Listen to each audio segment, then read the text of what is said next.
నీ కృప నన్ను బ్రతికించగా బ్రతికెదను ఆ సీయోనుకై సాగెదను నా గురి యొద్దకే నీ కృప నన్ను బ్రతికించగా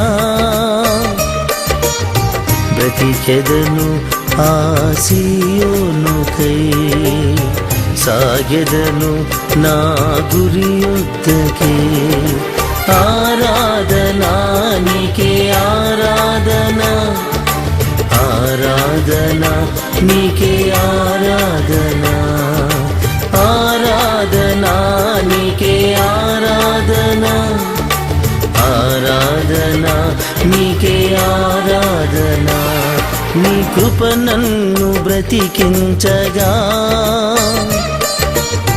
బ్రతికెదను ఆ సీయోనుకై సాగెదను నా గురి యొద్దకే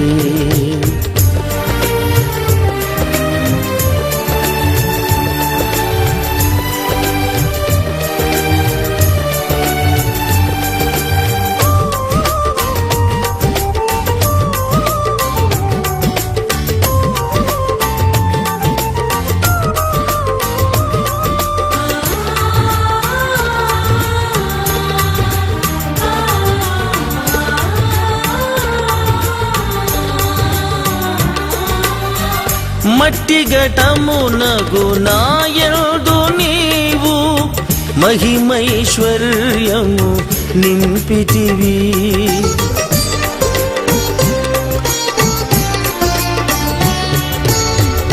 మట్టి ఘటమునగు నాయందు నీవు మహిమైశ్వర్యము నింపితివి ఆ సీయోను కొరగే నా వేదన ఆ సీయోను కొరకే నా రోదన ఆ సీయోను కొరకే నా వేదన ఆ సీయోను కొరకే నా రోదన ఆరాధనా నీకే ఆరాధనా ఆరాధనా నీకే ఆరాధనా ఆరాధనా నీకే ఆరాధనా ఆరాధనా నీకే ఆరాధనా నీ కృప నన్ను బ్రతికించగా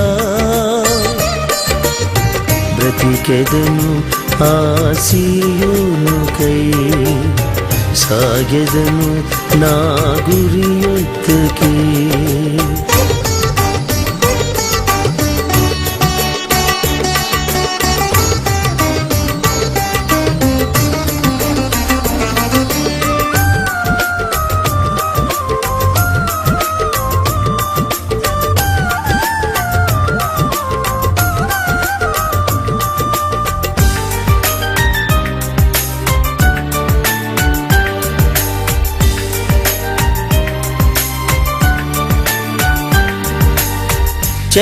చెదరిపోయిన నా బ్రతుకునందు అగ్నిమయమై నిలిచితివి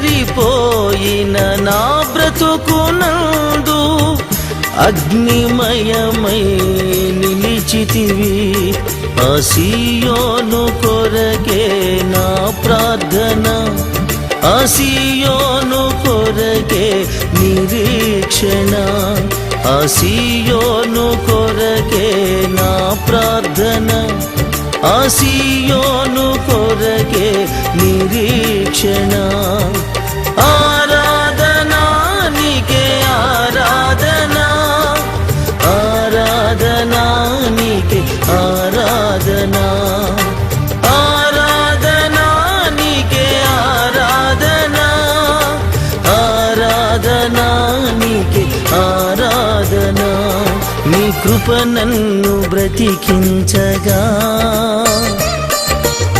బ్రతికెదను ఆ సీయోనుకై సాగెదను నా గురి యొద్దకే. నీ కృప నన్ను బ్రతికించగా బ్రతికెదను ఆ సీయోనుకై. సాగెదను నా గురి యొద్దకే. ఆరాధనా నీకే ఆరాధన, ఆరాధన నీకే ఆరాధన, ఆరాధనా నీకే ఆరాధన, ఆరాధన నీకే ఆరాధన. నీ కృప నన్ను బ్రతికించగా బ్రతికెదను ఆ సీయోనుకై. సాగెదను నా గురి యొద్దకే.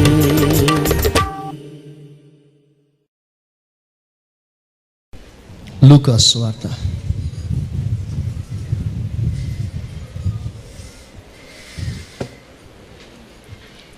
21వ అధ్యాయం 36వ వాక్యం. కాబట్టి మీరు జరగబో వీటి నెలను తప్పించుకొని.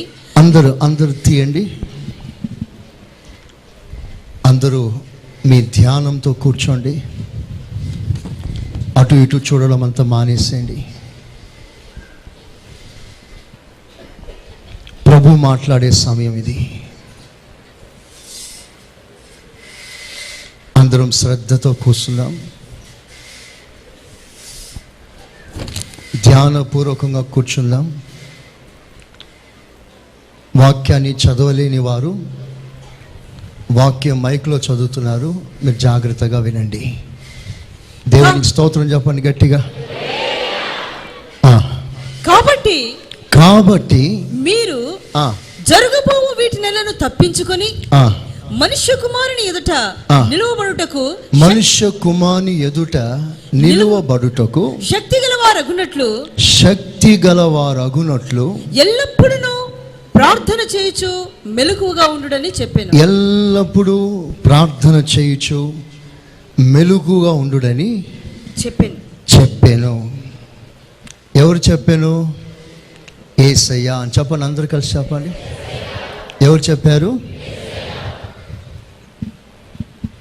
ఈ రోజున సరిగ్గా 20 నిమిషాల నుండి 30 నిమిషాల వరకు ఈ వాక్య పరిచర్య నేను ముగిస్తాను. నిజంగానే ముగిస్తాను.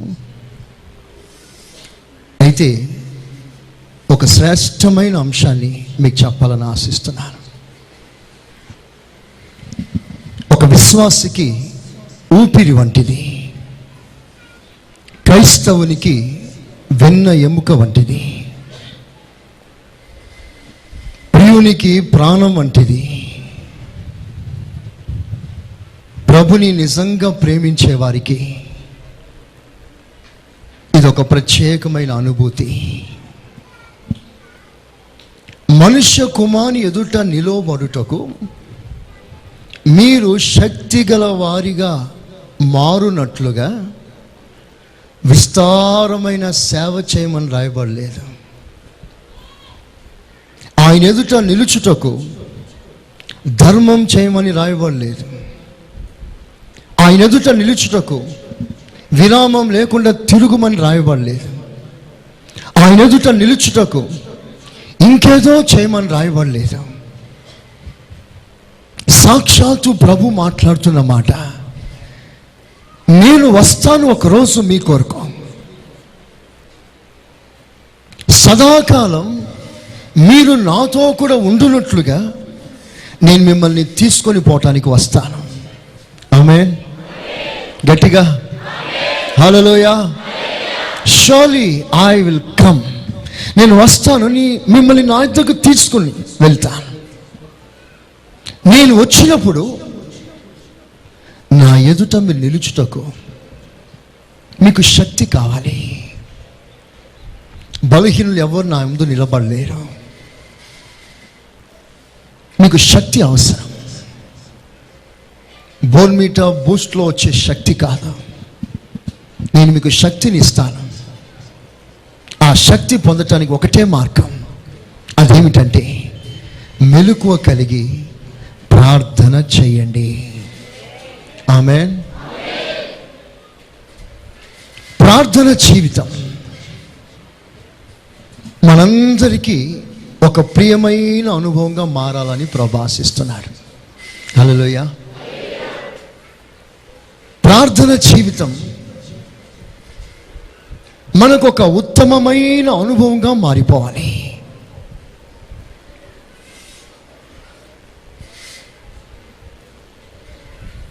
ఈ రోజున మనం అనేకులం వాక్యం బాగా వినగలం, ఆరాధించగలం, పాడగలం, కానీ దేవుడు కోరినట్లుగా మనం ప్రార్థన చేయలేం. ప్రార్థన చేస్తాం, కొద్దిసేపు చేస్తాం. దేవుడు ఆశించినంత సమయం ప్రభుత్వంలో మనం గడపలేం. దాదాపుగా ఇక్కడ కూర్చున్న వారందరూ ఒప్పుకోవాల్సిన ఒక బలహీనత ఇది. మీరు అవునన్నా కాదన్నా దేవుడు మీ సమయాన్ని ఆశిస్తున్నాడు. మీ స్వరం ఆయనకు వినబడాలని కోరుచున్నాడు. ప్రార్థన సన్నిధిలో మీ ముఖం ఆయన కనబడాలని ఆశిస్తూ ఈ రోజున దేవుడు తన హృదయాన్ని తెరిచి మీతో మాట్లాడుతున్నాడు. దేవునికి స్తోత్రం. హల్లెలూయా. ప్రార్థన జీవితం లేనిదే మనం ఆయనను ఎంత మాత్రం సమీపించలేమనే సత్యాన్ని దేవుడు చాలా స్పష్టంగా ఇక్కడ మాట్లాడుతున్నాడు. నేను మహిమలో ప్రత్యక్షమైనప్పుడు మీరు నా ఎదుట నిలబడాలి. అలా నిలబడటానికి ప్రార్థన జీవితమే మీకు తగిన శక్తిని ఇస్తుంది. ఆ ప్రార్థన జీవితం ద్వారా మాత్రమే తప్ప మరి ఏ విషయంలో కూడా మీరు నా ముందు నిలబడలేరు. మనకి మాదిరిగా ఉదాహరణగా ఉండటానికి ఒకరోజు యేసుక్రీస్తు తన మహిమలో ప్రత్యక్షమయ్యాడు. అది రూపాంతర కొండ. ఆ మహిమలో ప్రత్యక్షమైనప్పుడు యోహాను, యాకోబు, పేతురు ఆ మహిమ ఎదుట నిలువలేక పడిపోయారు. మహిమలో ప్రత్యక్షపరిచిన ప్రభు ఎదుట ఆ ముగ్గురు సన్నిహితమైన శిష్యులు నిలబడలేకపోయారు. వారు బోర్లో పడిపోయారు. ఈ మహిమను తట్టుకోవడం మా వల్ల కాదు ప్రభు అని చేతులెత్తేశారు. అయితే మనకి మాదిరిగా ఉండటానికి ఈ మహిమ ఎదుట ఈ ప్రియమైన శిష్యులు పడిపోయారో అదే మహిమ ఎదుట మోషే, ఏలియా ఇద్దరు నిలబడి చక్కగా ప్రభుతో మాట్లాడుతున్నారు. దేవునికి స్తోత్రం. హల్లెలూయా. ఎలా మాట్లాడగలుగుతున్నారు వారు? ప్రభుతో అంత సన్నిహితంగా ముఖ పరిచయం కలిగి ప్రభు స్పర్శను అనుభవిస్తూ రాత్రి పగలు ప్రభుతో తిరిగిన వారు నిలబడలేదే? పాత నిబంధనలో పరిశుద్ధులు ఇద్దరు మోషే, ఏలియా నిలబడ్డారే, ఇది ఎలా సాధ్యము అని ఒక్క మాట అడిగితే వారి ప్రార్థన జీవితమే దీన్ని సాధ్యపరిచింది. మోషే సినాయి కొండలో ప్రార్థన పరుడు, ఏలియా కర్మేలు కొండ మీద ప్రార్థన పరుడు. ఇద్దరు మోకరిస్తే వారికి సమయం తెలియదు, రోజులు గడిచిపోతాయి, కానీ ప్రార్థనలోంచి మాత్రం వారు పొరపాటున లేవరు. ఒక్కసారి ప్రార్థనలో మోకరిస్తే వారు ఏ డిస్టర్బెన్స్ వాళ్ళని డిస్టర్బ్ చేయదు. అన్నిటిని మర్చిపోతారు. అదొక వేరు ప్రపంచంగా మారిపోతుంది వారికి. అది వారి ధ్యాస, వారి ధ్యానం, వారి తలంపులు అన్ని ప్రార్థనలో నిండిపోతాయి. ఒక పాత నిబంధన పరిశుద్ధులు నీతో నాతో సాక్షి మేఘముగా సమూహముగా మనతో మాట్లాడుతున్నారు. వాళ్ళు మోకరించి ప్రార్థన చేసి ఎంతో సమయం గడపగలిగినప్పుడు కొత్త నిబంధనలో యేసు రక్తం చేత కడగబడిన మనకి ప్రార్థన మీద ఎంత ధ్యానం ఉండాలో వారిని బట్టి ప్రభు మనల్ని హెచ్చరిస్తున్నాడు. వారికి లేని స్థానాన్ని దేవుడు మనకి ఇవ్వాలని ఆశిస్తున్నాడు. ఆమేనండి. మోషేకు దక్కని స్థానం, ఏలియాకి దక్కని స్థానం దేవుడు నీకు నాకు ఇవ్వాలనుకుంటున్నాడు. అలాంటప్పుడు మన ప్రార్థన జీవితం, మన ప్రార్థన సమయం వారి ప్రార్థన సమయం కంటే మించాలనే ప్రభు ఆశిస్తున్నాడు. బైబిల్లో రాస్తుంది, కడపటి మందిరం యొక్క మహిమ మొదటి మందిరం యొక్క మహిమను మించును అని రాస్తుంది. చేతులెత్తి స్తోత్రం చెప్పండి, చెప్పండి హుషారుగా, చెప్పండి గట్టిగా. కడపటి మందిరంలో మహిమ ఉందంట. ఆ మహిమ మొదటి మందిరం యొక్క మహిమ కంటే బాగా మించిపోతుందంట. అంటే శాస్త్రుల నీతి కంటే, పరిసయ్యుల నీతి కంటే, ధర్మశాస్త్రం అనుసరిస్తున్న వారి నీతి కంటే, వారి ప్రార్థన కంటే మన నీతి, మన ప్రార్థన, మన భక్తి ఉన్నత స్థాయిలో పెరగాలనేదే దేవుడు ఆశిస్తున్నాడు. వారికి లేని స్థానం దేవుడు మనకిచ్చాడు. అప్పుడు వారి కంటే శ్రేష్టమైన జీవితం చేయాలని నీలో నుండి ప్రభు ఆశిస్తున్నాడు. విశ్వాసులారా, ఒక ప్రధాన యాజకుడు అతి పరిశుద్ధ స్థలంలోనికి వెళ్ళినప్పుడు ఒక చేతిలో ధూపార్తిని పట్టుకుంటాడు, మరో చేతిలో రక్తాన్ని పట్టుకుంటాడు. ఒక పాత్రలో రక్తం, మరో చేతిలో ధూపార్తిని చేత పట్టుకొని అతి పరిశుద్ధ స్థలంలోనికి వెళ్తే అక్కడ ధూపం వేస్తాడు. ఆ ధూపంతో ఆ అతి పరిశుద్ధ స్థలమంతా కూడా ధూపమయమైనప్పుడు, అంత పొగతో మహిమతో నిండిపోయినప్పుడు 7 మార్లు రక్తాన్ని ప్రోక్షించి ప్రజల కొరకు విజ్ఞాపన చేస్తాడు. అప్పుడు దేవుడు ప్రత్యక్షమై, దేవుడు ఆ అతి పరిశుద్ధ స్థలంలో తన ఎద్దకు వచ్చిన వారితో మాట్లాడుతూ ఉండేవాడు. దేవుడు ప్రత్యక్షం కాక మునుపు ఆ గది అంతా మహిమతో నిండాలి, అంటే ధూపంతో నిండాలి. రేపు మనము ఆయనను కనులారా చూడాలి అంటే ఈ రోజున మన జీవితం అంతా ప్రార్థన ధూపముతో నిండి ఉండాలి. దేవునికి స్తోత్రం. చాలామంది మన జీవితాల్లో, ఇప్పుడు వచ్చాం, ఆదివారం వచ్చాం, మరలా ఆదివారం తిరిగి వచ్చినంత వరకు వ్యక్తిగతంగా ప్రభు సన్నిధిలో ప్రార్థన చేసేవారు చాలా తక్కువగా ఉన్నారు. దేవుడు బాధపడి మీతో మాట్లాడుతున్నాడు. ఈ రోజున ప్రతి ఒక్కరితో దేవుడు స్పష్టంగా మాట్లాడుతున్నాడు. మీరందరూ కూడా ప్రార్థనలో బాగా అలవాటు పడాలని ప్రభు ఆశిస్తున్నాడు. మీలో చాలామంది ప్రార్థన కూడా మీకు రాదు. 2 మాటలు చెప్పి 3వ మాట 4వ మాట స్తోత్రం స్తోత్రం స్తోత్రంతో లాగిస్తూ ఉంటారు బండిని. మాటలు రావు, పదాలు రావట్లేదు, ఆ వాక్ శక్తి రావట్లేదు. ఎందుకంటే మీరు నలగలేదు ప్రార్థనలో. ఒక దైవ సేవకునిగా, సంఘ కాపరిగా మిమ్మల్ని అందరినీ ఉద్దేశించి నేను మాట్లాడుతున్నాను. మన సంఘంలో ప్రతి విశ్వాసి ఒక ప్రార్థన యోధుడుగా మారాలి. చెప్పండి గట్టిగా, ఆమేన్. విరిగి నలిగిన హృదయంతో ప్రభుని సమీపించి హృదయపు లోతులో నుండి తండ్రి పాదాలు పట్టుకొని 2 మాటలు మీరు మాట్లాడండి. హృదయపూర్వకంగా ఎవరైతే ప్రభు సన్నిధిలో ప్రార్థన చేస్తారో వారి గుండె మండుతుంది. నిన్నటి రోజున మీతో మాట్లాడినాను. మీరు ప్రార్థన చేసినప్పుడు మీ గుండెల్లో మంట కావాలి, ఆ మంట ఏర్పడాలి. మత్తులుగా ప్రార్థన చేయకండి. ఏదేదో మనసులో ఆలోచన పెట్టుకొని ప్రార్థన చేయకండి. మనసులో దుఃఖం, విచారం పెంచుకొని ప్రార్థన చేయకండి. మీరు హృదయపు లోతులోంచి ప్రార్థన చేస్తే ఆ ప్రార్థన విన్న దేవుడు మీ గుండె లోపలికి దేవుడు మంటను పంపిస్తాడు. ఆ మండుచూ ఉండే కొలది మనం ఇంకా ప్రభు సన్నిధిలో అనర్గళంగా ప్రార్థన చేయగలం. దేవుడు ఒక వాగ్దానం ఇచ్చాడు సంఘానికి. ఏమిటి ఆ వాగ్దానం అంటే, శరీరులందరి పైన దావీదు సంతానం అందరిపైన నేను విజ్ఞాపన చేయు ఆత్మను కుమ్మరిస్తాను. ఆమేనండి. చెప్పండి గట్టిగా. హుషారుగా ఉండండి.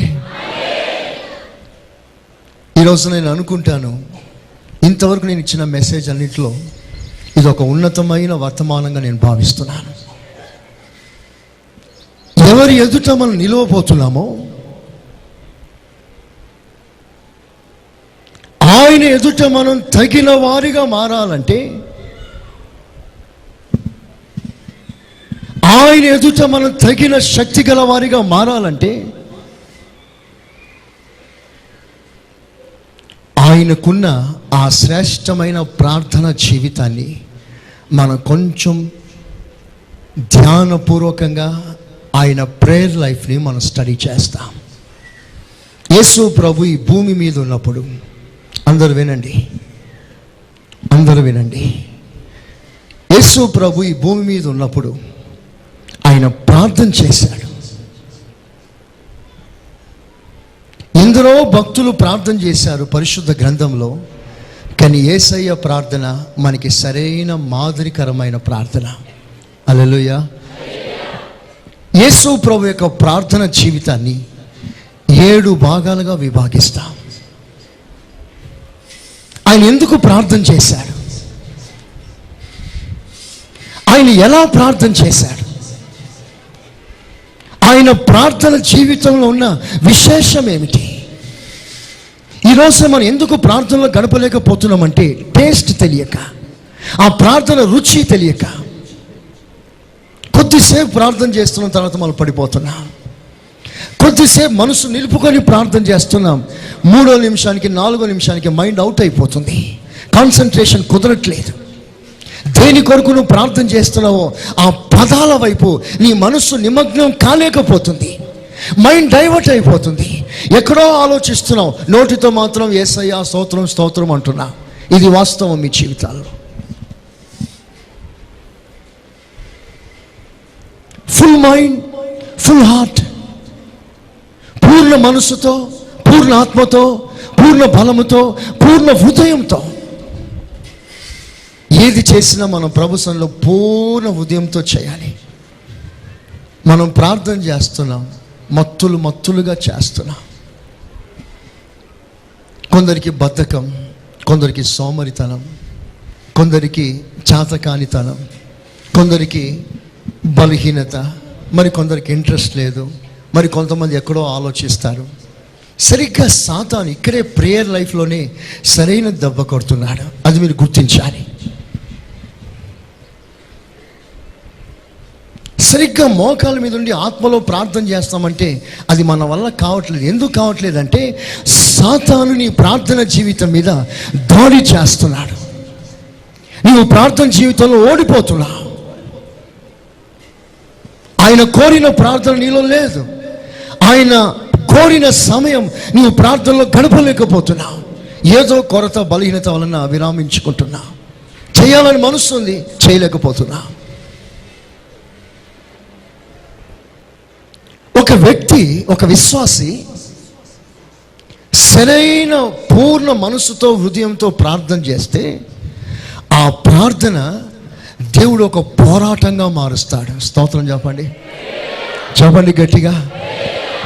ఆ పోరాటంతో ఏం చేస్తాడంటే ఆ పోరాటానికి కావలసిన నైపుణ్యత, ఆ శక్తి, ఆ పోరాడే బలాన్ని మన చేతి వేలకి పోరాటం నేర్పించి సాతాను కట్టిన దుర్గములను పడద్రోయుటకు మనల్ని శక్తివంతులుగా మారుస్తున్నాడు.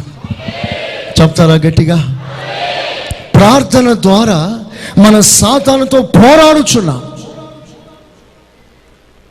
వాడు వేసిన పథకాన్ని చింపివేస్తున్నాం. వాడు కట్టిన కోటలను కూల్చివేస్తున్నాం. వాడు వేసిన అడ్డుబండల్ని ఎత్తివేస్తున్నాం ప్రార్థన ద్వారా. ఒక వ్యక్తి జీవితంలో ప్రార్థన జీవితం ఎంత ఎక్కువగా, అధికంగా పెరుగుతుందో అంతగా సాతాను తన జీవితంలో ఓడిపోతూ ఉన్నాడు. అందరినీ ఏదో కోణంలో పడగొట్టి మిమ్మల్ని దేవుని రాజ్యానికి వారసులు కాకుండా వాడు ఎన్నో ప్రయత్నాలు చేస్తున్నాడు, ఎన్నో రకాల పథకం వేస్తున్నాడు.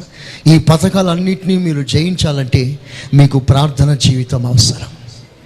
మీరు ఎంత ప్రార్థన చేస్తారో సాతానుతో యుద్ధం చేసి అంతగా వానిపై విజయం సాధించగలరు. పోరాటం, ప్రార్థన ఒక పోరాటం.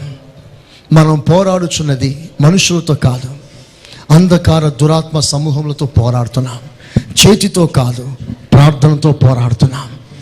సాతాన్ని మీద ఓడిపోవాలంటే, వాడు వేసిన ప్లాన్ అంతా చెరిగిపోవాలంటే, ఐతోపియుల ఆలోచనలు తారుమారు కావాలంటే, సాతానిక ప్లాన్లన్నీ కూడా భంగమైపోవాలంటే ప్రార్థన జీవితం నీలో అవసరమై ఉంది. నువ్వు ఎంతో ప్రార్థన చేస్తావో వాని ప్లాన్లన్నీ చెదిరిపోతాయి. దేవునికి స్తోత్రం.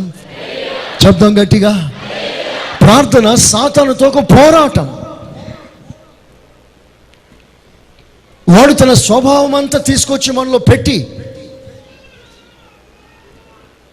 ఒక్కొక్క భాగాన్ని తీసుకొచ్చి పెట్టి మనల్ని పరిపూర్ణంగా ఆయనకు సొంతం చేసుకోవటానికి అసెంబ్లింగ్ చేస్తున్నాడు. వాడు హోల్సేల్గా ఒక్కొక్క పార్ట్ తీసుకొచ్చి అసెంబ్లీ చేస్తున్నాడు. సాతాను రూపంలోకి, సాతాను సంబంధిగా, వాని రాజ్యంలో ఒక సభ్యునిగా, వాని ప్లాన్లు నెరవేర్చే ఒక సైనికునిగా నిన్ను తన దండులో చేర్చుకోవటానికి ఎన్నెన్నో పథకాలు వేస్తూ ఆయన తన స్వభావాన్ని మీలో అమరుస్తున్నాడు. వాటిని జయించటానికే ప్రార్థన ఆయుధం దేవుడు మనకిచ్చాడు. వాని ప్లాన్, వాని స్వభావం, వాని ఆవేశం, వాని క్రియలు, వాని కార్యాలు మన జీవితంలో భంగం కావాలి. అందుకే మనం ప్రార్థన చేయాలి. దేవునికి స్తోత్రం. చెప్పండి గట్టిగా. అదే సమయంలో ప్రార్థన అనున్నది దేవునితో పోరాటం. యాకోబు దేవునితో పోరాడాడు, ఎపఫ్రా దేవుని సముఖంలో పోరాడాడు. మనమందరం దేవునితో పోరాడుతున్నాం. ఎందుకు అంటే ఆయన స్వభావాలని సంపాదించటానికి, ఆయన లక్షణములన్నీ కూడా సంపాదించటానికి. అప్పుడు నిజంగా యథార్థంగా ప్రార్థన చేసే వ్యక్తిలో రెండు కార్యాలు జరుగుతుంది. ఒకటి, సాతాను సరుకులన్నీ ఖాళీ అవుతున్నాయి. రెండు, దేవుని సరుకులన్నీ నిండుతున్నాయి. లోకానికి దూరంగా దేవునికి దగ్గరగా నీవు కాగలవు. శరీర సంబంధిగా పూర్తిగా క్షీణించటానికి, ఆత్మ సంబంధిగా పూర్తిగా బలపడటానికి ప్రార్థన జీవితం ఒకటే నీకు ఆయుధంగా మారాలని ప్రభు ఆశిస్తున్నాడు. స్తోత్రం చెప్పండి. యేసు ప్రభు యొక్క ప్రార్థన జీవితాన్ని స్టడీ చేస్తాం. ఆయన ఎందుకు ప్రార్థన చేశాడు, ఎలా ప్రార్థన చేశాడు, ఆయన ప్రార్థన అంశం, సబ్జెక్ట్ ఏమిటి. ఒక్కొక్కసారి ప్రార్థన చేసేటప్పుడు ఆయన ఏమి ఆశించి ఏమి కోరి ప్రార్థన చేశాడో బైబిల్లో తేటగా రాస్తుంది. ఆయన ప్రార్థన జీవితాన్ని 7 భాగాలుగా చేసి నేను మీకు చెప్తాను.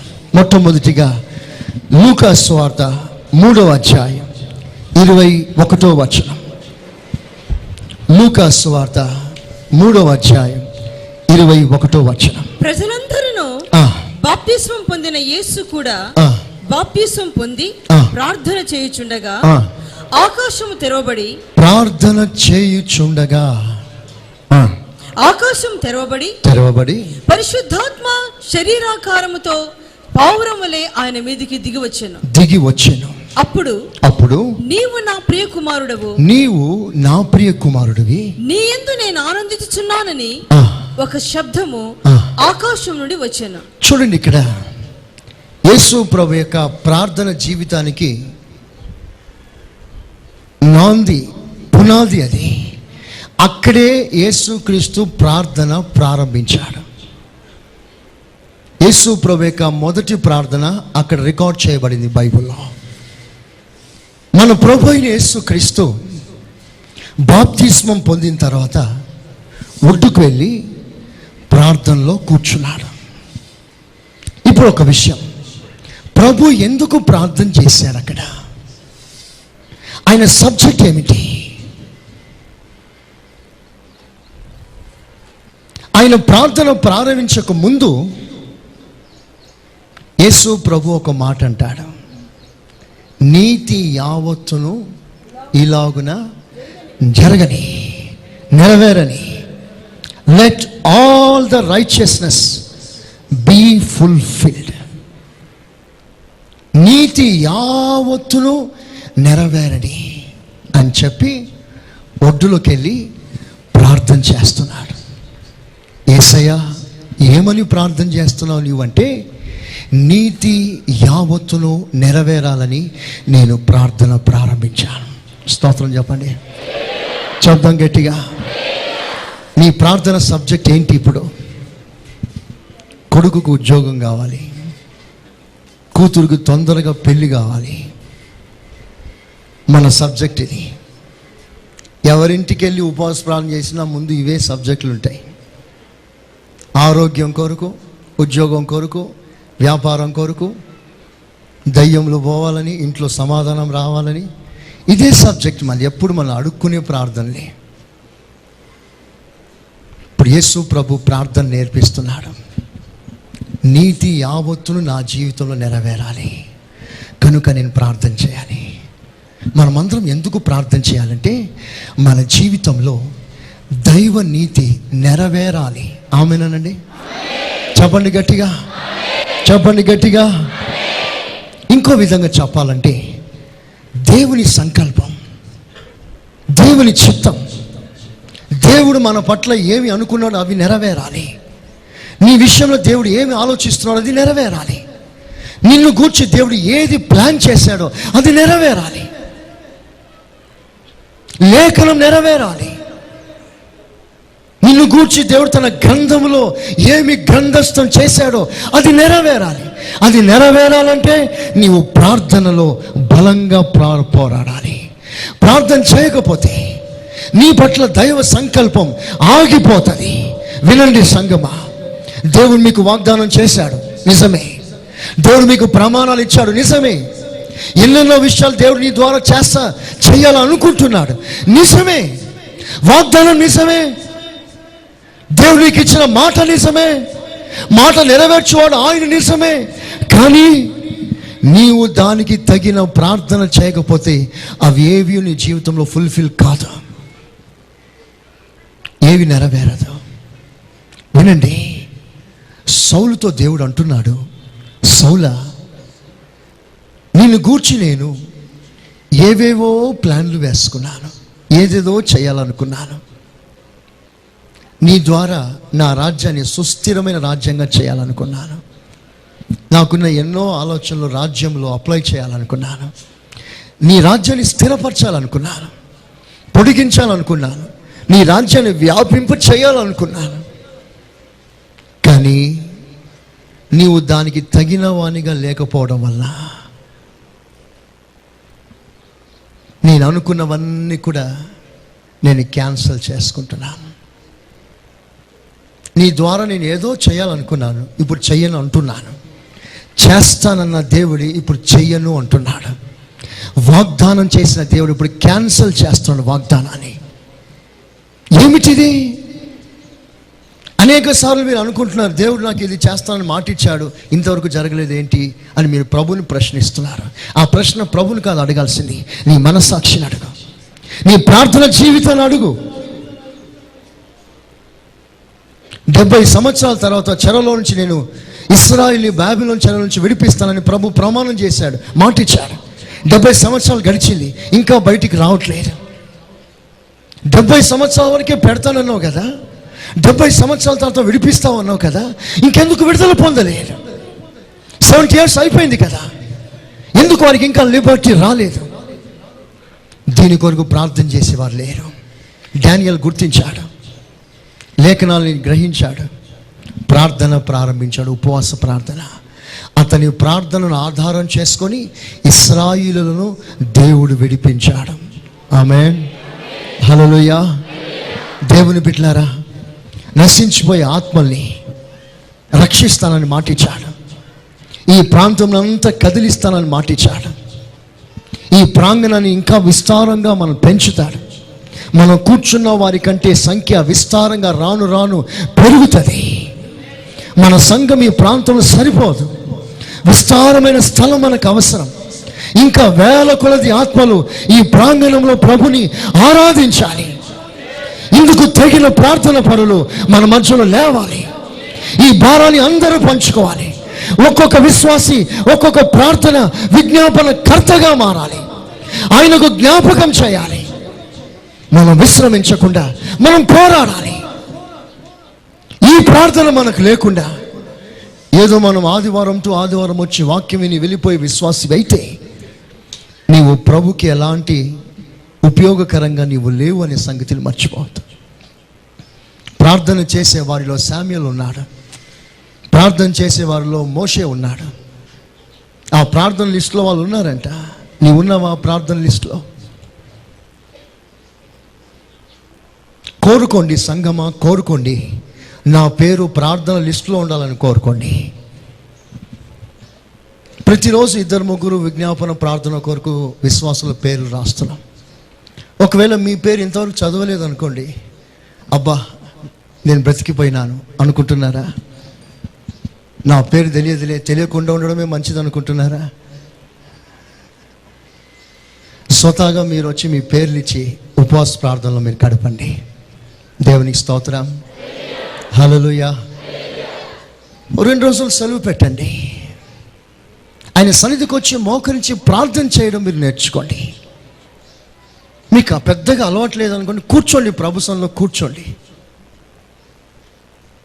కనికరం కొరకు వేడుకోండి. ప్రభువా నీవు ప్రార్థన ఆత్మ ఇస్తే తప్ప నేను ఎలా ప్రార్థన చేయగలను ప్రభుని అడగండి. ప్రభు ప్రార్థనాత్మ కుమ్మరించాడా, ఇక మనకి టైం అక్కర్లేదు. దేవునికి స్తోత్రం, హల్లెలూయా. ఇక ముగింపు టైమే మనకు అవసరం లేదు. మనం ఎంతో ప్రార్థన చేయగలమంటే ప్రజలకు డౌట్ వచ్చేస్తుంది. నిజంగానే ప్రార్థన చేస్తున్నాడా, ఇంతసేపు ఏం చేస్తున్నాడు ఈయన అని డౌట్ వచ్చేస్తుంది. దేవునికి స్తోత్రం చెప్తా. హల్లెలూయా, హల్లెలూయా, హల్లెలూయా, హల్లెలూయా. ఒకటి వాస్తవం, నేను లేఖనం నెరవేర్చాలి, ఇదే నా దాహం. యేసు ప్రభు చివరిగా లేఖనమంతా నెరవేర్చి సమాప్తము అని ముగించాడు తన జీవితాన్ని. మరి నీవు లేఖనం నెరవేరుస్తున్నావా? దైవ చిత్తాన్ని నెరవేరుస్తున్నావా? నీతి యావత్తును నెరవేరుస్తున్నావా? చూడండి, నీతి యావత్తును నెరవేర్చాలని ప్రార్థన ప్రారంభించాడు. వెంటనే దేవుడు తన ఆత్మ చేత నింపాడు. స్తోత్రం చెప్పండి. ఓ దేవుని యొక్క బలమైన అభిషేకం ప్రభులోకి దిగి వచ్చింది. ఆ తర్వాత ఆకాశం తెరవబడింది. ఆ తర్వాత ఈయన నా ప్రియ కుమారుడు అని ప్రభువును గూర్చి తండ్రి సాక్ష్యం ఇస్తున్నాడు.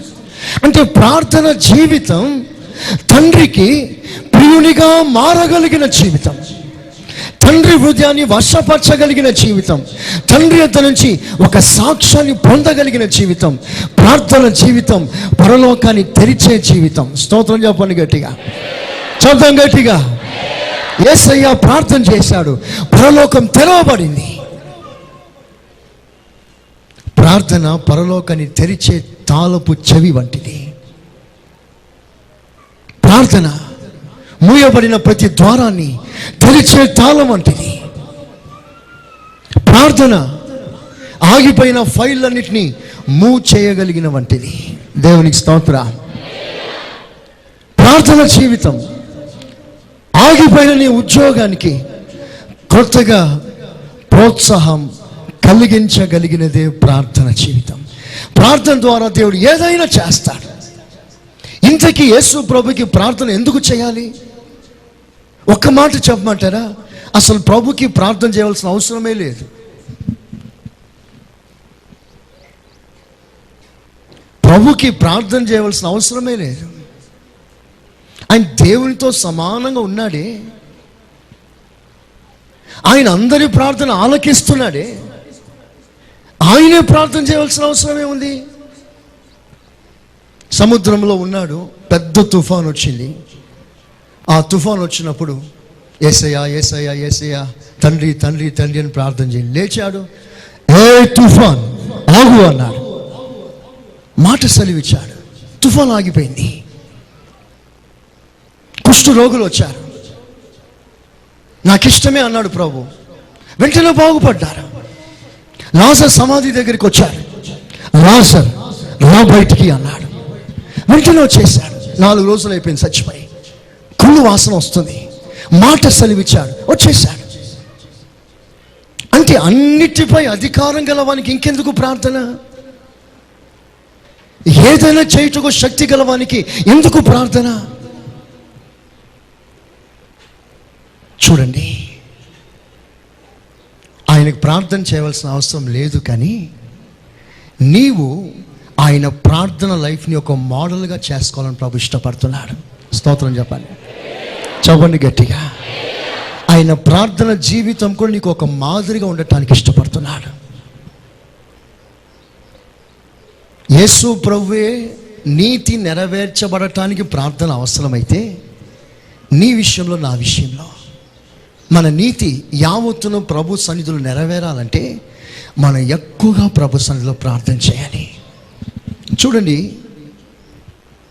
దుర్నీతిని ద్వేషించి నీతిని ప్రేమించి ఈ అనుభవం కలిగిన వానిని చెలికాన్ల కంటే ఉన్నత స్థాయిలో హెచ్చించి దేవుడు వానిని అభిషేకించాడు అని రాస్తుంది.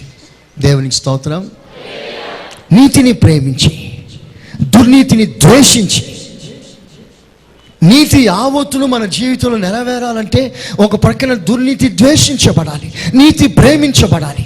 ఇందుకు ఒక అభిషేకం మనకిస్తున్నాడు.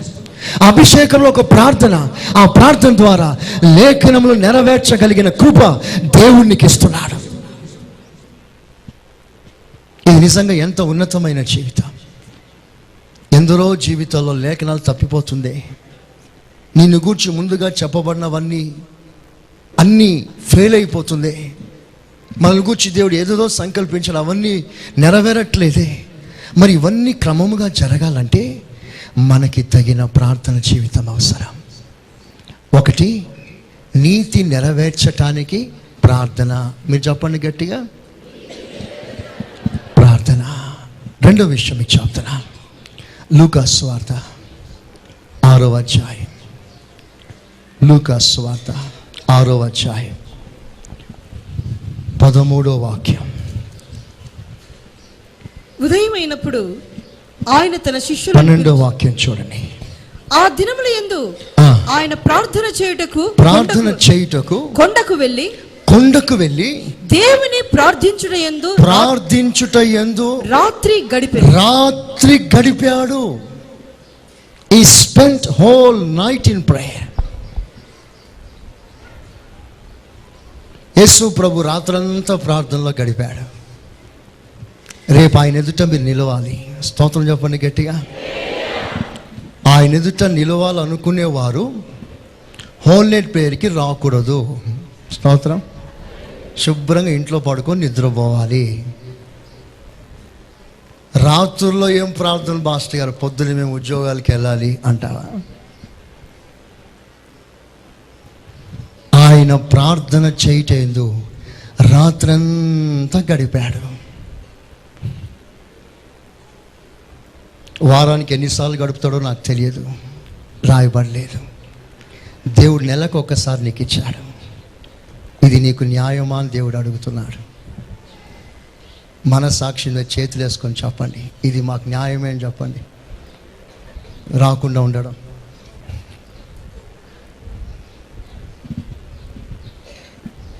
ఎప్పుడు రాత్రి ప్రార్థన? ఎప్పుడు? శుక్రవారమా? 31st రాత్రి 10 గంటలకి హోల్ నైట్ ప్రేయర్. నెలకు ఒక్కసారి. ఇక్కడ ప్రతిరోజు హోల్ నైట్ జరుగుతుంది. ప్రతిరోజు మిమ్మల్ని పిలవట్లేదు. 31వ తారీఖు ఒక్కరోజే మీకు అవకాశం. పాస్టర్ గారు, మిగతా రోజుల్లో మేము రాకూడదా, ఒకటే రోజు రమ్మంటున్నారేంటి అని మీరు అడిగితే మీరు రోజు రావచ్చు. కానీ 31వ తారీఖు మాత్రం మీరు మర్చిపోకండి. అది థ్యాంక్స్ చెప్పటానికి. నెలంతా ప్రభు నిన్ను కాపాడినాడు కదా, నీ అవసరాలని తీర్చాడు కదా, నీ బలహీనతలను తొలగించాడు కదా, నీ వ్యాధిని స్వస్థపరిచాడు, నీకు అన్నం పెట్టాడు. నువ్వు పడుకొని నిద్రపోయినప్పుడు ఏ విష జంతు నీ మీదికి రాకుండా ఆయన కళ్ళు తెరుచుకొని నిన్ను కాపాడాడు. ఆయన నిద్ర లేదు ఆయనకి, నువ్వు నిద్రపోయావు. నిన్ను కాపాడుట ఆయన కొనుకలేదు. కొనుకక నిద్రపోక నిన్ను కాపాడిన దేవునికి నెలంతా నిద్రపోయావే, ఒక్కరోజు నిద్ర మానుకొని ప్రభుకి థ్యాంక్స్ చెప్పలేవా నీవు? మన హృదయం ఎలాంటిదో చూసారా? ఒకసారి మీ హృదయాన్ని చూసుకోండి. ఎంతటి హృదయం మనది. నిజంగా ఈ విషయం ఆలోచిస్తే అన్గ్రాటిట్యూడ్, కృతజ్ఞత లేని వారు మనం. ఇంతగా నువ్వు నా కొరకు చేశావు, ఒక్క రాత్రి నీ కొరకు గడపలేకపోతున్నాను ప్రభా. కృతజ్ఞత లేని వాడిని నేను. యేసయ్య రాత్రంతా ప్రార్థనలో గడిపాడు. రాత్రంతా ఏం ప్రార్థన చేశాడు చెప్తున్నాను, జాగ్రత్తగా వినండి. ఆ రాత్రంతా ప్రార్థన చేసి ఆయన సబ్జెక్ట్ ఏంటి, ఏ విషయంలో అంత రాత్రంతా ప్రార్థన చేయగలిగాడు? ఇప్పుడు చూడండి, ఒక దైవికమైన నడిపింపు కొరకు, దైవికమైన ఆలోచన తనలో రావటానికి రాత్రంతా ప్రార్థనలో గడిపాడు. Hall night. ఎందుకు ప్రభు నువ్వు రాత్రంతా ప్రేయర్లో గడిపావంటే, నాకు సరైన నడిపింపు కావాలి. రాత్రంతా గడిపాడు. ఉదయకాలం అయింది, కొండ దిగి వచ్చాడు. అనేకమైన శిష్యులు ఆయనకున్నారు. వారందరినీ పిలిచాడు. అందరూ రండి నా దగ్గరికి. అందరూ వచ్చారు.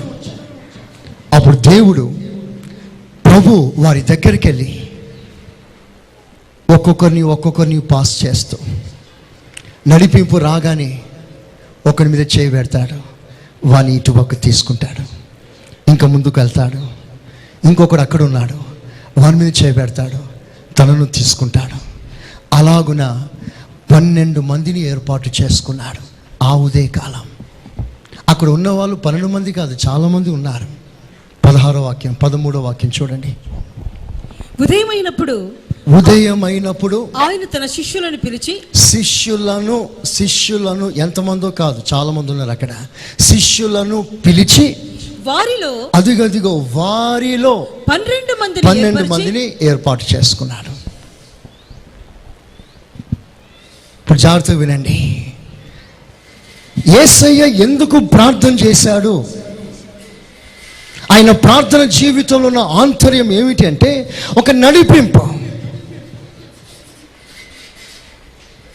ఇప్పుడు దేవుని యొక్క ప్రణాళిక ఏమిటో తెలుసా? సువార్త అనేది యెరూషలేం ఒకటే కాదు సువార్త ప్రకటించబడవలసింది, బూది గంతముల వరకు సువార్త ప్రకటించబడాలి. ఆమేన్. ప్రపంచమంతా సువార్త వినబడాలి. అలా వినబడాలి అంటే ఆ సమయంలో ప్రభుకి ఒక స్పష్టమైన, ఒక తేటైన నడిపింపు అవసరమై ఉంది. ప్రపంచమంతా సువార్త ప్రకటించడానికి పునాది వేస్తున్న సమయం అది. ప్రపంచ సువార్త ప్రకటించడానికి పునాది వేస్తున్న సమయం ఆ రాత్రి. అందుకే రాత్రంతా ప్రార్థనలో గడిపి ఉదయకాలం లేచి ఆయనకున్న శిష్యులు అనేకులలో 12 మందిని ఏర్పాటు చేసుకొని ఆ 12 మందికి అపోస్తులని పేరు పెట్టి వారి ద్వారా ప్రపంచమంతా సేవ వ్యాపించేటట్లుగా దేవుడు చేశాడు. చప్పట్లు కొట్టండి గట్టిగా. హల్లెలూయా. చప్పం గట్టిగా. హల్లెలూయా.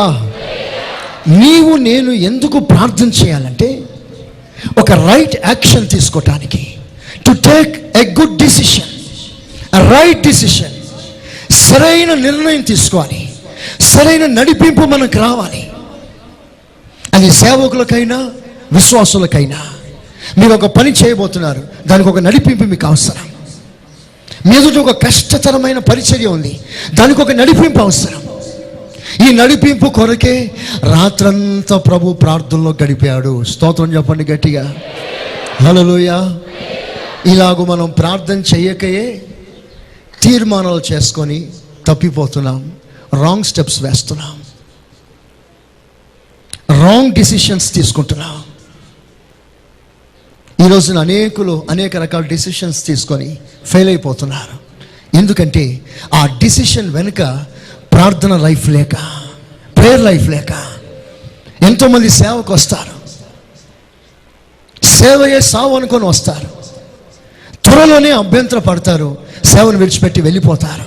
ఏమైంది అంటే వాళ్ళ డిసిషన్ వెనుక ప్రార్థన జీవితం తక్కువైంది. ఎందరో విశ్వాసులు ప్రభు సన్నిధికి వస్తున్నారు, చిన్న సమస్య రాగా ఆ సమస్యని ట్యాకిల్ చేయటానికి రాంగ్ స్టెప్ వేస్తున్నారు. జీవితం భంగమైపోతుంది, ప్రభుని విడిచిపెట్టి వెళ్ళిపోతున్నారు. ఎందుకు? There is no prayer life. ప్రార్థన జీవితం లేదు. ఆ నిర్ణయం వెనుక, ఆ డిసిషన్ వెనుక అనేకులు ఇలాగనే ఉంటున్నారు. తొందరపడి ఏదో నిర్ణయం తీసుకుంటున్నారు. ఆ నిర్ణయంలో ప్రార్థన సపోర్ట్ లేదు. ఆ నిర్ణయం ప్రార్థనలో నానింది కాదు, బలపడింది కాదు. నిర్ణయం ఫెయిల్ అయిపోతుంది. విశ్వాసులారా, ప్రార్థన జీవితం ఎంత అవసరమో ఒకసారి మీరు ఆలోచిస్తున్నారా? ఏదో ఒక డిసిషన్ మనం తీసుకోవాల్సింది, కానీ సరైన నిర్ణయం తీసుకోవాలి. ఆ సరైన నిర్ణయం తీసుకోవటానికే ప్రార్థన నీకు సరైన వివేచన ఇస్తుంది, సరైన నడిపింపు ఇస్తుంది. ఏం చేయాలో అర్థం కాని పరిస్థితులు నీకు వస్తాయి. మొర్దెకై ఉన్నాడు. మొర్దెకై ప్రార్థన పరుడు. రాజగుమ్మంలో కూర్చున్నాడంటే లేవడిక. మనమంతా రారాజు గుమ్మంలో కూర్చోవలసిన వారు. మొర్దెకై రాజగుమ్మంలో కూర్చొని ఒకరోజు ఒక నిర్ణయం తీసుకోవాల్సి వచ్చింది. ఏమిటా నిర్ణయం అంటే, ప్రజలందరికీ మరణశిక్ష విధించబడింది. ఆ మరణశిక్షలోంచి ప్రజలు తప్పించాలంటే తన కూతుర్ని బలిపీఠం మీద పెట్టాలి. తన కూతురు చావుకు అప్పగించాలి. ఏ తండ్రి చేయగలడా పని? ఏ తల్లి చేయగలదా పని? తన కూతుర్ని బలిపీఠం మీద పెట్టి ప్రజల క్షేమాన్ని ఆశించే విశాల హృదయం కలిగిన తల్లి ఎవరు? తండ్రి ఎవరు? ప్రతి వారు స్వార్థపరులై తమ పిల్లల్ని కాపాడుకోవడానికి ప్రయత్నం చేస్తున్న రోజుల్లో, నా బిడ్డ, నా కొడుకు, నా కూతురు నేను బలిపీఠం మీద పెడతాను. ఈ బలి మూలముగా అనేక ప్రజలకి నా పిల్లలు ఆశీర్వాదంగా ఉండాలని ఆశించి సమర్పించగలిగిన తల్లులు, తండ్రులు, వారి జీవితాలు ధన్యమైనవి. స్తోత్రం. శబ్దం గట్టిగా హల్లెలూయా. మొర్దెకై ఒక మంచి నిర్ణయం తీసుకున్నాడు. నా ప్రజలు బ్రతకాలి, అందుకు నా కూతురు చచ్చినా పర్వాలేదు అనుకున్నాడు. అందుకే కూతురు దగ్గరికి వెళ్ళాడు. కూతురా, ఇదిగో ప్రజల పరిస్థితి ఇలాగుంది. వాళ్ళందరికీ మరణ వాంగ్మూలం సిద్ధమైపోయింది. మరణ పత్రం సంతకం చేయబడ్డది. వారందరూ చావాలి. వారు చావకుండా ఉండాలంటే నీవు చావుకు తెగించాలి. నువ్వు భయపడవతో, నువ్వు వెళ్ళి బలిపీఠం మీద పెట్టబడవు. వెళ్తే సస్తానేమో పర్వాలేదు, నువ్వు చచ్చినా పర్వాలేదు. ఒక మాట చెప్పేసాయి, నీ సాక్రిఫైస్ ద్వారా, నీ చావు మూలంగా ప్రజలు బ్రతుకుతారని నడిపింపు నాకు వచ్చింది. ప్రార్థన ద్వారా నేను నీకు చెప్తున్నాను, టేక్ యాక్షన్. ఒక నిర్ణయం తీసుకున్నాడు, ఒక డిసిషన్ తీసుకున్నాడు. త్రూ ప్రేయర్, ప్రార్థన ద్వారా అది సఫలమైంది. ఎస్తేరు కాపాడబడింది, ప్రజలందరూ కాపాడబడ్డారు. చప్పట్లు కొట్టండి గట్టిగా. దేవునికి స్తోత్రం. హల్లెలూయా, హల్లెలూయా. ప్రార్థన జీవితం మరణ వాంగ్మూలాన్ని క్యాన్సిల్ చేసింది, మరణ పత్రాన్ని కొట్టివేసింది. మనకు ఒక మంచి నడిపింపు కావాలి. ఆ నడిపింపు కొరికే మనం ప్రార్థన చేసుకోవాలి. నువ్వు ఏ యాక్షన్ తీసుకోకముందు, ఒక నిర్ణయం తీసుకోకముందు, ఆ నిర్ణయం వెనుక ఆ తీసుకోబోయే నిర్ణయం ప్రార్థనలో నానబెట్టండి. అది ప్రార్థనలోనే మొలకనెత్తనివ్వండి. అప్పుడు మీ నిర్ణయాలు, మీ డిసిషన్స్ అంతా కూడా క్రీస్తు నందు సఫలమవుతుంది. ఆమేన్. చెప్పండి గట్టిగా. మీకు మరో విషయం చెప్తాను. ప్రార్థన ఎందుకు? నంబర్ 1 చెప్పండి. నంబర్ 1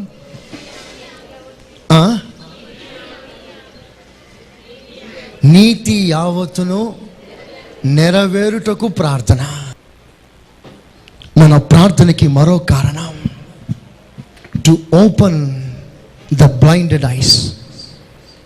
ఈ యుగ సంబంధమైన దేవత అనేకుల మనోనేత్రాలు గుడ్డితనం కలగజేశాడు. వాడు మూసిన కన్నులను నీవు ప్రార్థన ద్వారా తెరవాలి. అంతేనా? గట్టిగా చెప్పండి ఆమేన్. ఎలీషా ఒకరోజు తన పనివాని కళ్ళు ప్రార్థన ద్వారా తెరిచాడు. ఇతని కళ్ళు తెరవబడాలని ప్రార్థన చేశాడు. కళ్ళు తెరిచాడు దేవుడు. నీవు ఆజ్ఞాపించావు. యుగ సంబంధమైన దేవతలు అనేకుల కళ్ళు గుడితనం కలగజేసి సత్యదేవుని చూడలేకపోతున్నారు. విగ్రహమే దేవుడు అనుకుని భ్రమలో ఉన్నారు. చీకటే వారికి ఆనందం కలిగి ఉంటుంది. వారికి సత్యం తెలియదు. వారికి మార్గం తెలియదు, వారికి జీవమైన దేవుడు తెలియదు, వారికి నిజమైన దేవుడు యేసు ప్రభు అనే సత్యం వారికి తెలియదు. వారికి తెలియాలి అంటే వారి మనోనేత్రాలు తెరవబడాలి. వారి మనోనేత్రాలు తెరవబడాలంటే నీవు ప్రార్థన చేయాలి. అది నీ మీద ఆధారపడింది. దైవజనుడు పౌలు రాస్తాడు, మీ మనోనేత్రాలు తెరవబడినట్లుగా నేను తండ్రి యొద్ద మోకాలు నీ ప్రార్థన చేస్తున్నాను అన్నాడు. విశ్వాసులారా, మనం ఎందుకు ప్రార్థన చేయాలంటే people should have the revolution of our Lord Jesus Christ. People should know, all the Gentiles should know who the lord is. నిజమైన దేవుడు రక్షకుడు ఎవరు తెలుసుకోవాలి. అట్ ద సేమ్ టైం సంఘములో ఆయన పరిపూర్ణత తెలుసుకోవాలి, ఆయనను కూర్చున్న ప్రత్యక్షత తెలుసుకోవాలి. ఎపఫ్రా సంఘములో సంఘ పరిపూర్ణత కొరకు పోరాడుతున్నాడు. మనమంతా ఎందుకు ప్రార్థన చేస్తున్నామంటే ఆయనను కూర్చున్న సరైన ప్రత్యక్షత మనకు అవసరం. దేవునికి స్తోత్రం, దేవునికి స్తోత్రం. ఆయన శాంతము గలవాడని నువ్వు తెలుసుకోవాలి. నీ కోపాన్ని ఆవేశం ఉంచుకోవాలి. ఆయన ప్రేమ గలవాడని తెలుసుకోవాలి. నీ ద్వేషాన్ని మూట కట్టి పక్కన పెట్టాలి. ఆయన దీర్ఘ శాంతం గలవాడని తెలుసుకోవాలి. నీ షార్ట్ టెంపర్ని తీసి పక్కన పెట్టాలి. ఆయన స్వభావం తెలుసుకొని నీలో ఉన్న కొరతలను ఎత్తి తీసి బయట పాడేయాలి. ఆయనను కూర్చున్న ప్రత్యక్షత కలగటానికి మనం ప్రార్థనలో గడపాలి. దేవునికి స్తోత్రం, హల్లెలూయా. మరో వాక్యం మీకు చూపిస్తాను. అదే లూకా సువార్త 19వ అధ్యాయం, అదే 9వ అధ్యాయం 28వ వాక్యం. ఈ మాటలు చెప్పినది మొదలుకొని రమారమి 8 దినములైన తరువాత ఆయన పేతురును యోహానును యాకోబును వెంట పెట్టుకుని ప్రార్థన చేయుటకు ఒక కొండ ఎక్కెను. ప్రార్థన చేయటానికి కొండ ఎక్కాడు. ఆయన ప్రార్థించుచుండగా ఆయన ముఖ రూపము మారెను, దైవత్వాన్ని వ్యక్తపరచాడు. ఇప్పుడు అందరూ వినండి, యేసు ప్రభు ఎందుకు ప్రార్థన చేశాడు అంటే to show the divine nature, the divinity. యేసు ప్రభు ప్రార్థన చేయటానికి మరో కారణం దైవత్వాన్ని వ్యక్తపరచటానికి. ఇప్పుడు వినండి, మనమందరం ఎందుకు ప్రార్థన చేయాలి అంటే మనలో నుండి దైవత్వం బయలుపడాలి. ఆమేనండి, ఆమేన్. మన మాటల్లో దైవ శక్తి రిలీజ్ కావాలి. We must manifest our Lord Jesus in all our ways, in everything whatever we do. We are here to manifest our Lord Jesus. యేసు ప్రభుని వ్యక్తపరచుట. ప్రార్థన ఎందుకు చేస్తున్నామంటే ప్రభుని బయలుపరచటానికి, టు రివీల్ ద లార్డ్. ప్రభుని ప్రత్యక్షపరచటానికి, దైవత్వాన్ని వ్యక్తపరచటానికి. This is glorious prayer life. ఇది ఒక మహిమకరమైన ప్రార్థన జీవితం. నిజంగా ఎంతసేపు నువ్వు ప్రభులో గడుపుతావో అంత దైవికంగా నీ స్వభావం మారుతుంది. ప్రజలు దేవుని నీలో చూస్తారు. ప్రజలు నీలో ఆ దైవత్వాన్ని, ఆ శాంతిని, ఆ ప్రేమని, ఆ దైవ గుణాలను నీలో చూడగలరు. ప్రజలు నేను చూసి ప్రజలు ఆనందిస్తారు. నీ మాట వినటానికి ప్రజలు వేగిర పడతారు. ఏదో తెలియని సంతోషం అతనిలో నాకు దొరుకుతుంది అని ప్రజలు నీ దగ్గరికి వస్తారు. స్తోత్రం చెప్పండి గట్టిగా. నాలో నిన్ను చూడని, నీలో నన్ను స్థాచుని, నీతో నన్ను స్థాని, నన్ను ఎడబాయకుని. నాలో నిన్ను చూడని, నీతో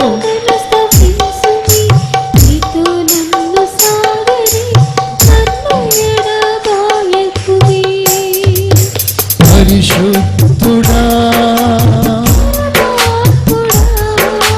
నా రక్షకుడా, పరిశుద్ధుడా, నా రక్షకుడా. నాలో నిన్ను చూడని, నీ నీలో నన్ను స్థాపించుని, నీతో నన్ను సాగని, నన్ను ఎడబాయకుమి. నాలో నిన్ను చూడని, నీలో నన్ను స్థాపించుని, నీతో నన్ను సాగని, నన్ను ఎడబాయకుమి. ఆమేన్. హల్లెలూయా. Number 5, to reveal the godliness, the godly nature, the divine natures. మనము ప్రభుని వ్యక్తపరచాలి. మనం ఆయన పత్రికలం, మనం ఆయన ధరించిన వారం. ప్రజలు మనలో ఉన్న దేవుని చూడనిస్తాం. అలాగున మనం ప్రభుని మన హృదయంలో ప్రతిష్ఠించుకుందాం. ఆమేన్. Number 6, 11వ అధ్యాయం మొదటి వాక్యం. 11:1. ఆయన లూకాసు వార్త 11:1. ఆయన ఒక చోట ప్రార్థన చేయుచుండెను. ప్రార్థన చాలించిన తరువాత ఆయన శిష్యులలో ఒకడు, ప్రభువా, యోహాను తన శిష్యులకు నేర్పినట్టుగా మాకును ప్రార్థన చేయ నేర్పమని ఆయన మాకు ప్రార్థన చేయడం నేర్పించండి. బ్రదర్, నా వైపు చూడండి ఒకసారి. యేసు ప్రభు ప్రార్థన చేస్తున్నాడు. ప్రార్థన లీనమైపోయాడు.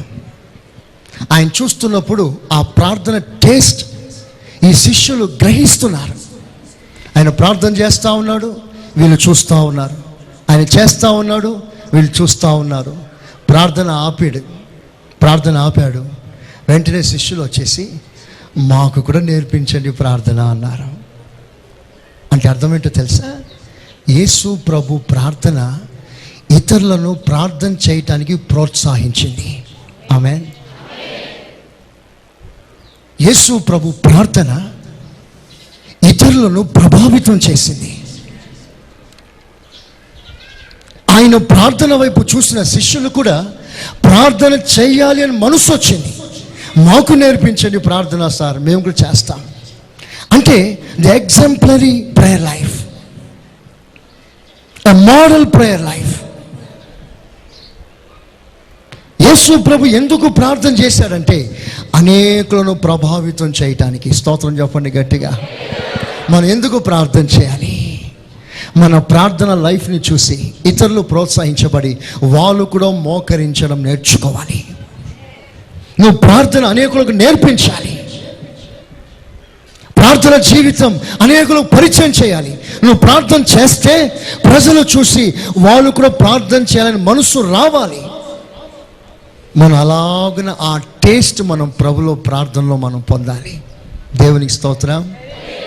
వాళ్ళను teach us to pray. So the Lord taught them to pray. శిష్యులు అనేకులకి ప్రార్థన జీవితం విషయంలో ఒక ప్రభావాన్ని చూపించాడు యేసు ప్రభు. మనం ఎందుకు ప్రార్థన చేయాలంటే ఇతరులను ప్రార్థన పరులుగా చేయటానికి. మా సంఘంలో ప్రార్థనాత్మ కుమ్మరించమని నీవు ప్రార్థన చేయాలి. ఇది కడవరి వానకాలం, వాన లేదు, ప్రార్థన లేదు సంఘాల్లో, ప్రార్థన ఉద్యమం లేదు సంఘంలో. కనుక నీవేం చేయాలంటే మా సంఘంలో కడవరి వర్షాన్ని పంపించు, విజ్ఞాపన చేయు ఆత్మను పంపించు. మా సంఘంలో అందరూ ప్రార్థనలో రేగిపోవాలి. దేవునికి స్తోత్రం. ప్రార్థన ఉద్యమం రావాలి సంఘంలో, ప్రార్థన విప్లవం రావాలి సంఘంలో. ప్రతి విశ్వాసి అక్కడక్కడ మూల కూర్చొని అక్కడ ఇక్కడ కూర్చొని ప్రార్థనలో గడపడం ఇష్టపడాలి. ప్రార్థన చేయటానికి మందిరానికి పరిగెత్తుకొని రాగలగాలి. సమయం దొరికితే ప్రార్థనలో మోకరించటానికి మనకి మనస్సు కలగాలి. దేవుడు అలాంటి ఉద్యమాన్ని మన మధ్యలో పంపును గాక. ఆమేన్. 7th పాయింట్, లాస్ట్ పాయింట్, 24వ అధ్యాయం, 22వ అధ్యాయం, 22:44. ఆయన వేదన పడి మరింత ఆతురముగా ప్రార్థన చేయగా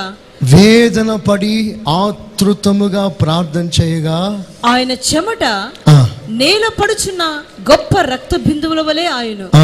ఆయన ప్రార్థన చాలించి లేచి తన శిష్యుల యొద్దకు వచ్చి వారు దుఃఖము చేత నిద్రించడం చూచి, మీరెందుకు నిద్రించుచున్నారు? శోధనలో ప్రవేశించకుండానట్లు లేచి ప్రార్థన చేయడం వారితో చెప్పాడు. యేసు ప్రభు అక్కడ ఎందుకు ప్రార్థన చేస్తున్నాడంటే, ఇక కొద్ది సమయం తర్వాత ఓ భయంకరమైన శ్రమ అనుభవించబోతున్నాడు. ఆ శ్రమ మామూలు శ్రమ కాదు, అదో భయంకరమైన వేదన, బాధ, హింస. ఆ హింస, ఆ బాధ, ఆ వేదన, ఆ మార్గం గుండా ప్రభు వెళ్ళబోతున్నాడు. దానికన్నా ముందు ప్రార్థనలో గడుపుతున్నాడు. ఎందుకంటే ఆ మార్గంలో వెళ్ళటానికి తగిన శక్తి ప్రభు కావాలి. To have and divine strength. రేపో మాపో నీ ఎదుట నా ఎదుట ఒక సమస్య, ఒక బాధ, ఒక ఇరుకు, ఒక శోధన, ఒక సమస్య మనం ఎదుర్కోవాలి. ఆ సమస్యలను బలహీనపడకుండా, ఆ శోధనలో కృంగిపోకుండా, ఆ సమస్యలు నలిగిపోకుండా వాటిని జయించగలిగిన శక్తి ప్రార్థనలో దేవుడు మనకిస్తున్నాడు. ఆమేన్, ఆమేన్, ఆమేన్. ఆతురతతో ప్రార్థన చేస్తున్నాడు ప్రభు. ఎందుకయ్యా ఇంత ప్రార్థన చేస్తున్నా? చెమట రక్తంగా మారింది. ఎందుకు ప్రార్థన? రేపు ఇంకా కొద్ది సమయంలో భయంకరమైన హింస పొందబోతున్నాడు. అందుకు కావాల్సిన శక్తి, అది తట్టుకోవటానికి శక్తి. ఒకరు వస్తాడు, టూ అని ఊస్తాడు ముఖం మీద, తట్టుకోవాలి, శక్తి కావాలి. ఒకరు వచ్చి చెంప మీద కొడతాడు, ఇవన్నీ ప్రభుకు తెలుసు. ఒకడు గడ్డం పెరుగుతాడు, ఒకడు ముళ్ళతో గుచ్చుతాడు, ఒకడు హాస్యం ఆడతాడు, ఒకడు పరిహాసం చేస్తాడు. ఇవన్నీ నేను సహించాలి. ఇది ఎలా సాధ్యం? ప్రార్థన ద్వారా. అందుకే ప్రార్థన ద్వారా తనకు రాబోతున్న శోధనను తగిన బలమును, శక్తిని తెచ్చుకోవటానికి ప్రభు ప్రార్థనలో గడుపుతున్నాడు. మనకెందుకు ప్రార్థన జీవితం అవసరం తెలుసా? రేపు నీ ఎదుట ఉన్న శోధన కాలంలో నువ్వు పడిపోకుండా, కృంగిపోకుండా, ఆ శోధనను జయించటానికి తగిన శక్తి పొందటానికి ఈ ప్రార్థన. దేవునికి స్తోత్రం. చెప్పండి గట్టిగా, చెప్పండి గట్టిగా, హల్లెలూయా. ఇదే యేసు ప్రభు యొక్క ప్రార్థన జీవితం. ఆ భయంకరమైన శ్రమని జయించటానికి ప్రార్థన. మీరు ప్రార్థనలో ఎక్కువగా గడపండి. మిమ్మల్ని ఎవరైనా ఏమైనా అన్నా మౌనంగా ఉండే శక్తి దేవుడు మీకు ఇస్తాడు. ఆమేనండి. ఆ ఒక్క శక్తి పొందుకోండి. ఇంకా మీ ఇంట్లో గొడవలు ఎందుకు వస్తాయని నన్ను అడగండి. దేవునికి స్తోత్రం. చెప్పండి గట్టిగా. మీ ఇంట్లో గొడవలు వస్తే ఒట్టు. ఆమేన్, హల్లెలూయా, హల్లెలూయా. అప్పుడు ఆ మౌనము, ఆ శక్తిని మీరు పొందుకోండి. అప్పుడు కొద్ది రోజుల్లో ఏమవుతుందో తెలుసా? నువ్వు మౌనంగా సహించి సహించి నీకు అన్నీ అలవాటు అయిపోతాయి. నాకు ఒక దోస్తు ఉండేవాడు. వాడు పెద్ద బాయిలర్ కంపెనీలో పనికి జాయిన్ అయ్యాడు. పెద్ద పెద్ద బాయిలర్స్. అది హ్యామర్తో ఆ బాయిలర్స్ని కొడితే చెవులన్నీ గింగురిపోతాయి. ఓరు బాబోయ్, ఈ పోరు నేను బళ్ళేను బాబోయ్ అని వచ్చేసాడు. నాకు ఈ ఉద్యోగం వద్దు, ఏమొద్దు అన్నాడు. నేను అన్నాను, నువ్వు అట్లా చేస్తే ఎట్లా రాబాయ్? ఓ 2-3 రోజులు అదే అలవాటు అవుతుంది, నా మాట విను అన్నాడు. లేదు బాబు, నాకు అది అలవాటు కాలేదు, చాలా కష్టంగా ఉంది అన్నాడు. నేను బలవంతంగా పంపించాను. 1 నెల రోజులు గడిచింది. ఇప్పుడు ఏంటి పొజిషన్ అంటే, ఆ సౌండ్ లేకుండా ఉండలేకపోతున్నాడు.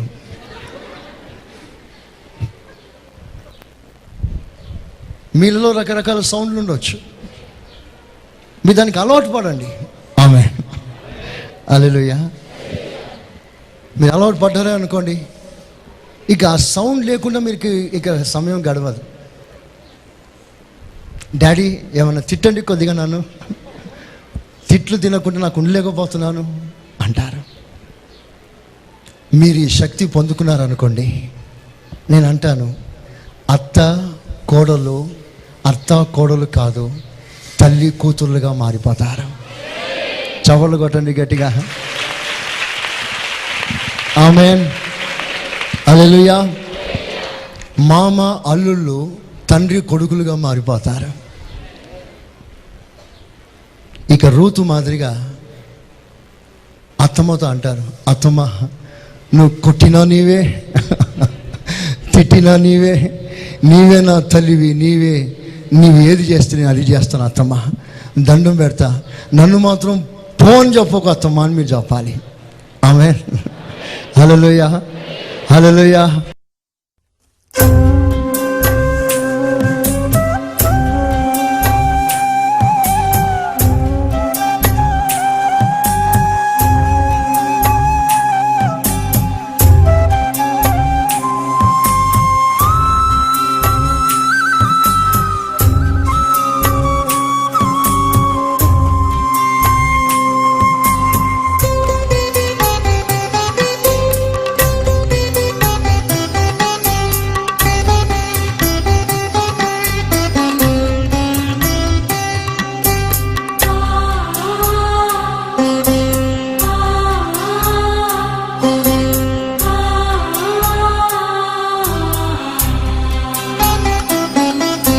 కరిగిపోయెనే నా యేసుడు, నలిగిపోయెనే నా ప్రియుడు.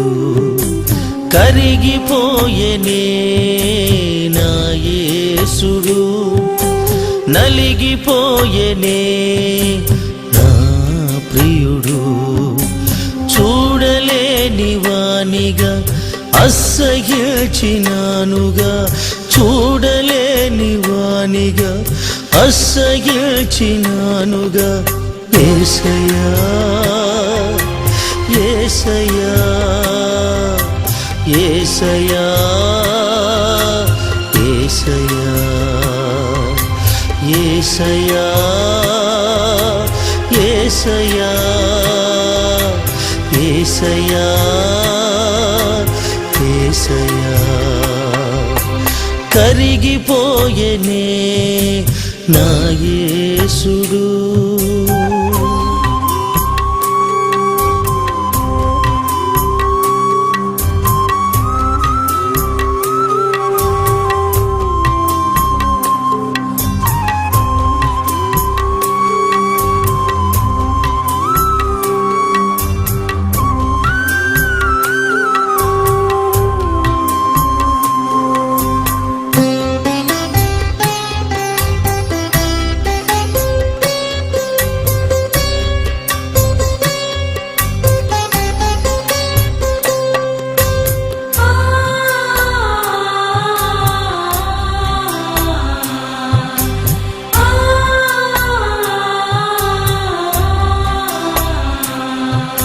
శ్రేష్టమైన నీ రక్తమే బహుమానమై, నీ గాయములే ఆశ్రయపురమై.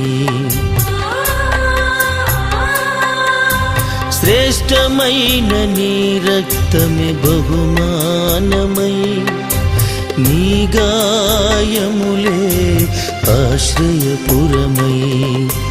నిన్ను చూడాలని, నీతో ఉండాలని, నిన్ను చూడాలని, నీతో ఉండాలని. యేసయ్యా, యేసయ్యా, యేసయ్యా, యేసయ్యా, యేసయ్యా, యేసయ్యా, యేసయ్యా, యేసయ్యా. కరిగిపోయెనే నా యేసుడు, నలిగిపోయెనే నా ప్రియుడు. కరిగిపోయెనే నా యేసుడు, నలిగిపోయెనే నా ప్రియుడు.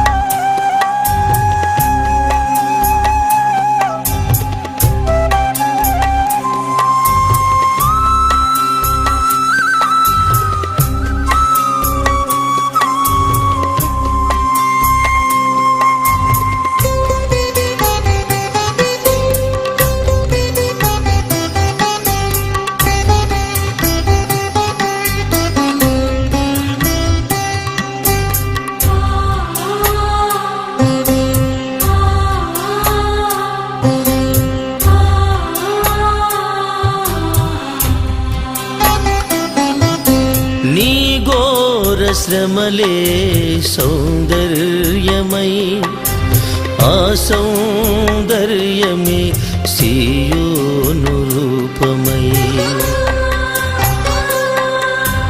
నీ ఘోర శ్రమలే సౌందర్యమై, ఆ సౌందర్యమే సీయోను రూపమై.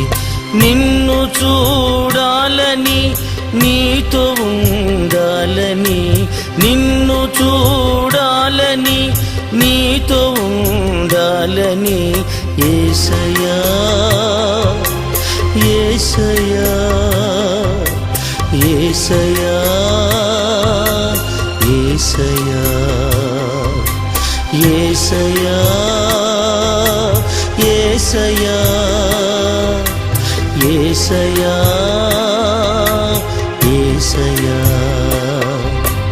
కరిగిపోయేనే నా యేసుడు, నలిగిపోయేనే నా ప్రియుడు. కరిగిపోయేనే నా యేసుడు, నలిగిపోయేనే నా ప్రియుడు. చూడలేని వానిగా అసహ్యించినానుగా, చూడలేని వానిగా అసహ్యించినానుగా, యేసయ్యా యేసయ్యా యేసయ్యా యేసయ్యా యేసయ్యా యేసయ్యా యేసయ్యా యేసయ్యా. కరిగిపోయేనే నా యేసుడు, నలిగిపోయేనే నా ప్రియుడు.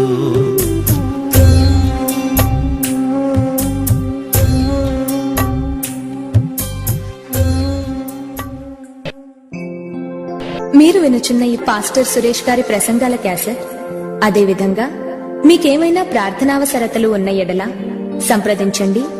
మా చిరునామా: pastor Suresh, glorious ministries, Sionpuram colony, FCI, Ramagundam. Mobile 984901000405.